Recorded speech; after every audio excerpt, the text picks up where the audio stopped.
Sir Arthur cotton. ఈ Britisher name మన east west Godavari జిల్లాల వాళ్ళకి ఎంతో ఇష్టమైనదండి. ఎందుకంటే ఈయన గోదావరి జిల్లాలను సస్యశ్యామలం చేసిన భగీరథుడు కాబట్టి. సర్ ఆర్థర్ కాటన్ని గాడ్ ఆఫ్ గోదావరి అంటారు. ఎందుకంటే ఈయన ధవళేశ్వరం బ్యారేజ్ ప్రాజెక్ట్కి మూల కారకుడు. ఇప్పుడు మనం చూస్తున్నాం కదండి, ఇదే ధవళేశ్వరం బ్యారేజ్.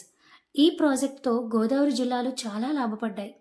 ఈ ప్రాజెక్ట్ కట్టకముందు అంటే 173 సంవత్సరాల క్రితం ఈ గోదావరి జిల్లా వాళ్ళు నీరు ఎక్కువగా ఉన్నా కూడా కరువుతో ఇబ్బంది పడేవారు.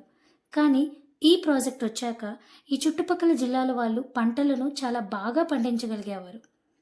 ఈ బ్యారేజ్ మన ఆంధ్రప్రదేశ్లోని ఈస్ట్ గోదావరిలో రాజమండ్రికి దగ్గరగా ఉంది. ఈ ఆనకట్ట నుంచి వచ్చే కాలువల ద్వారా ఈ చుట్టుపక్కల వాళ్ళు ఇప్పటికీ నీటి కొరతే లేకుండా వ్యవసాయం చేయగలుగుతున్నారు. ఈ ఆనకట్ట నిర్మాణానికి కారకుడు అయిన సర్ ఆర్థర్ కాటన్ని ఇక్కడ ప్రజలు దేవుడిలాగా చూస్తారు. ఈ జిల్లాలలో ఎక్కడ చూసినా సర్ ఆర్థర్ కాటన్ విగ్రహాలు, ఫోటోలు కనిపిస్తాయండి. ఒక బ్రిటిషర్ని ఇంతగా అభిమానిస్తున్నారంటే ఆయన చేసిన ఉపకారం అలాంటిదండి.